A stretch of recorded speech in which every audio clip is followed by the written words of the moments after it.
अस्सलाम वालेकुम, आप देख रहे हैं डेली बज़। मैं आपका होस्ट मुनीर मेमन। पाकिस्तान के लिए 2020 का साल बहुत मुश्किल रहा, लेकिन 2020 के साल ने काफी कुछ पाकिस्तान को उम्मीदें दिला दी। ये उम्मीदें वो थी कि पाकिस्तान एक बार फिर से तामीर और तरक्की की राह पे चल पड़ा है और लोगों को इस बात का यकीन होने लगा कि वो दिन जिसकी वो उम्मीदें लगाए बैठे थे, वो ख्वाब जो खान साहब ने उन्हें साल से दिखाए थे, अब वो ख्वाब शायद पूरे होने लगे। हमने देखा कि जिस तरीके से गवर्नमेंट ने पॉलिसीज ली, वो मेजर्स उठाए और 2020 में हमने इकोनॉमी का रिवाइवल देखा। जीडीपी ग्रोथ जो नेगेटिव हो चुकी थी एक वक्त में, वो जीडीपी ग्रोथ एक आहिस्ता आहिस्ता रफ्तार के साथ आगे की तरफ बढ़ती हुई नजर आई। साथ ही अगर हम देखें तो एक और बहुत ही कमाल चीज हुई कि पाकिस्तान की सनती शोबे ने भरपूर कारकर्दगी दिखाई और पाकिस्तान में इंडस्ट्रियलिस्ट ने काफी ज्यादा किरदार अदा किया इस वक्त जो पाकिस्तान की मौजूदा सूरत हाल है। लेकिन ये सारे मामलात अभी भी उस हद तक नहीं पहुंचे जहां हम सुकून का सांस ले सकें, इत्मीनान का सांस ले सकें। आईएमएफ की जो रिपोर्ट आई, जिसके साथ हमने देखा कि पाकिस्तान में प्रोजेक्शंस की जा रही हैं जीडीपी ग्रोथ की, वो प्रोजेक्शंस काफी हद तक पॉजिटिव रही। लेकिन अगर साथ ही साथ हम खित्ते की सूरत हाल को देखें तो खित्ते की सूरत हाल का जायजा लेते हम ये देख सकते हैं कि पाकिस्तान का नंबर अब भी काफी पीछे नजर आता है। पाकिस्तान की जो ग्रोथ के नंबर है वो तकरीबन 1.50% की जीडीपी ग्रोथ दिखाई दे रही है, जो कि इस साल में एक्सपेक्टेड है, जो कि कई माहिरीन इससे इत्तेफाक नहीं करते और अभी भी लोगों का कहना है कि ये नंबर 2.5 से अबव हो सकते हैं।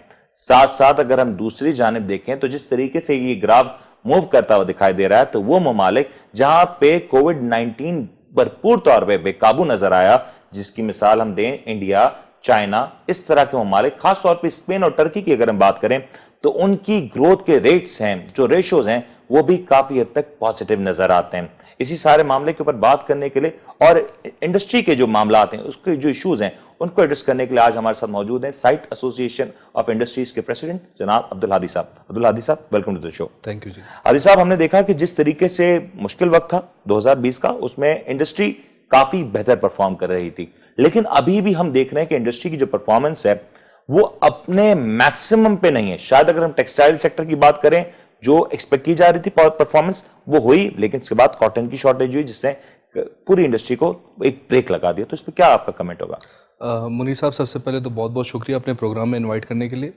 और जिस तरह आपने अपने इंट्रोडक्शन में बताया कि हमारा ग्रोथ बढ़ना शुरू हुआ, जीडीपी हमारा पॉजिटिव की तरफ चला गया, लेकिन 1.50 जो आपने बताया that is equal to Nigeria. Nigeria में भी 1.50 ही है एग्जैक्टली इसी तरह से। ठीक है।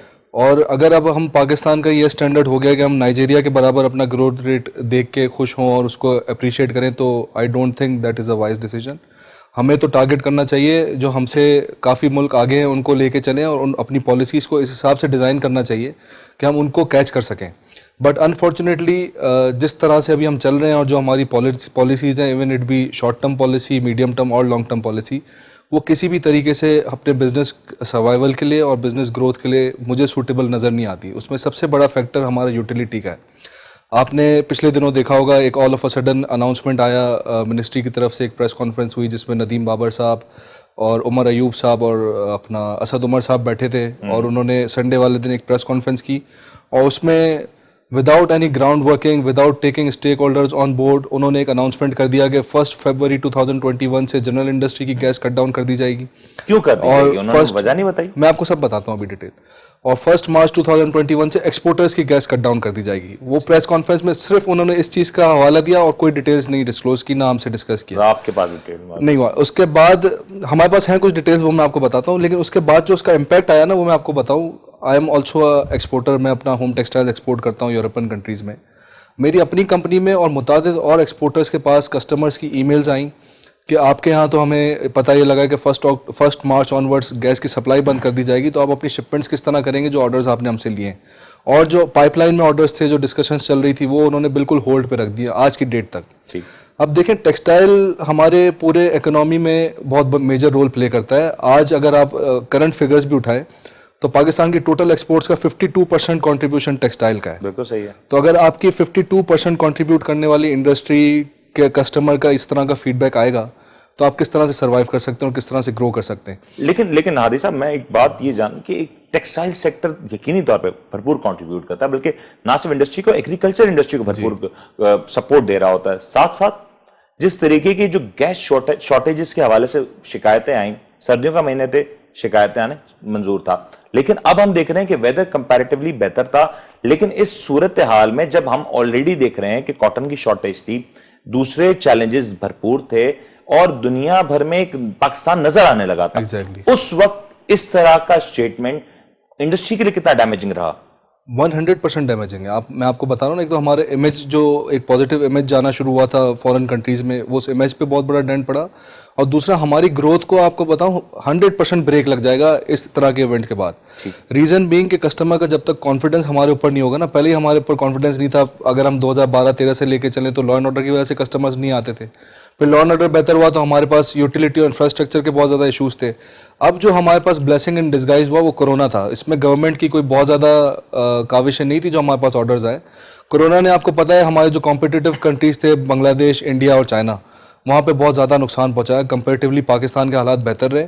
और जो एक अच्छा काम गवर्नमेंट ने किया वो ये किया कि इंडस्ट्री को चलाने की permission they the with in time. 2 महीने हम बंद रहे, बाकी सारी जगहों पे आज तक इंडस्ट्रीज बंद है, काफ़ी इंडिया और बांग्लादेश के बराबर। कंपैरेटिवली पाकिस्तान में तो वो ऑर्डर्स बेसिकली डाइवर्ट होकर पाकिस्तान आए थे, जो हमारे पास एक अपॉर्चुनिटी थी अपने कस्टमर्स को दोबारा ग्रैब करने के लिए और मार्केट शेयर बढ़ाने के लिए और लॉयल्टी गेन करने के लिए। इंटरनेशनल मार्केट में आप लॉयल्टी के बगैर नहीं चल सकते। अब वो लॉयल्टी आप जब ही गेन कर सकते हैं जब आप अपने कमिटमेंट को टाइम से पूरा करें और क्वालिटी प्रोडक्ट प्रोड्यूस करके उस तक पहुंचाएं। अब अगर आपके पास गैस की लोड शेडिंग है, गैस के बगैर देखें टेक्सटाइल सेक्टर तो सर्वाइव कर ही नहीं सकता। रीजन बीइंग कि हमारे बॉयलर्स गैस के बगैर नहीं चल सकते।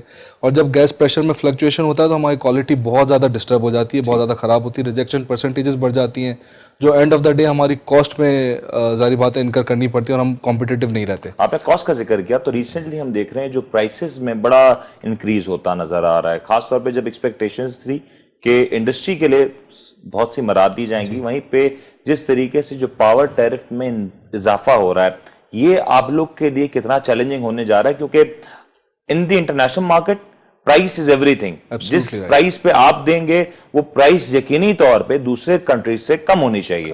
और जिस तरीके से हम देख रहे हैं इंडिया में या चाइना में इंडस्ट्री जिस तरीके से रिज्यूम हो जाएगी, तो आपका तो कंपटीशन इतना भरपूर होगा कि आप सर्वाइव भी नहीं कर सकेंगे। नहीं सर्वाइव कर सकते। और स्पेशली टेक्सटाइल सेक्टर में इसलिए नहीं कर सकते कि उसमें कन्वर्जन बहुत ज्यादा है। आप कॉटन को पहले यार्न में कन्वर्ट करते हैं, यार्न को फैब्रिक में वैल्यू एडिशन बहुत ज्यादा है। वैल्यू एडिशन और प्रोसेस बहुत सारे ना, हर प्रोसेस पे आपकी यूटिलिटी कंज्यूम होती है, तो यूटिलिटी आपकी कॉस्ट का एक मेजर पोर्शन बन जाती है एंड प्रोडक्ट तक पहुंचने के लिए। अब मैं आपको कंपैरेटिव स्टडीज बताऊं, आज हमारे यहाँ पे गैस का प्राइस 930 रुपए है पर MMBTU पाकिस्तानी एक्सपोर्टर के लिए। नॉन एक्सपोर्टर के लिए तो 1088 रुपीज है। यही गैस का प्राइस इंडिया में 396 रुपए है पाक रुपीज में कन्वर्ट करने के बाद। अच्छा। और बांग्लादेश में इट इज 532 रुपीज। ये तो आप 30% कट डाउन की बात कर रहे हैं। 30 सर मोर देन मिनिमम भी 2.5 टाइम्स हमसे सस्ते हैं वो। हाँ ठीक। और बांग्लादेश 1.5 टाइम्स हमसे सस्ता है, 532 बांग्लादेश में। यही बात मैं अगर इलेक्ट्रिसिटी की बात करूं तो इस वक्त इंडिया में per unit cost is 5.24 rupees, जो हमारे यहाँ पे 15 रुपए 96 पैसे है। ठीक हो गया, ऑलमोस्ट 3 टाइम्स है। और बांग्लादेश में 13 रुपए है, तो हम बांग्लादेश से भी आप समझ लें तकरीबन 2 रुपए महंगे। और अब जब कल आपने देखा कि एक और अनाउंसमेंट आया कि 2 रुपए और मजीद हम बढ़ाने जा रहे हैं इलेक्ट्रिसिटी के प्राइसेस, तो हम बांग्लादेश से तकरीबन 4 रुपए यूनिट महंगे हो जाएंगे। तो किसी सूरत भी हम इंटरनेशनल मार्केट में कॉम्पिटिटिव नहीं रह सकते जब तक हमें इवन प्लेइंग फील्ड ना मिले। और गवर्नमेंट को इस बात को बहुत जल्द अज जल्द इस चीज़ को रियलाइज़ करते हुए इसके ऊपर इकदाम करने पड़ेंगे, अदरवाइज़ हम एक बार फिर मार्केट से आउट हो जाएंगे। और हमारी जो एक्सपोर्ट पिछले 2 सालों में मैं आपको बताऊं, 2018-19 में हम तकरीबन 8% माइनस हुए ईयर ऑन ईयर बेसिस पे, और 19-20 में हम 6% माइनस हुए। मतलब आप कह रहे हैं जो हर वक्त हम देख रहे होते हैं गवर्नमेंट के नंबर्स कि एक्सपोर्ट में इजाफा, एक्सपोर्ट आप नेगेटिव होती जा रही है। देखिए ईयर ऑन ईयर बेसिस पे तो नेगेटिव है। पिछले 4 महीने के फिगर्स डेफिनेटली इंप्रूव्ड हैं। उसके पीछे एक बहुत बड़ा रीजन है जो मैंने आपको बताया कि एक तो कोरोना की ब्लेसिंग से हमारे पास ऑर्डर्स आए। सेकेंडली 1 नवंबर से लेकर 20 दिसंबर तक गवर्नमेंट ने हमें अनइंटरप्टेड गैस की सप्लाई दी। तो ये जो 50 दिन की हमारी प्रोडक्शन थी ना, ये रिकॉर्ड प्रोडक्शन थी पाकिस्तान की हिस्ट्री में।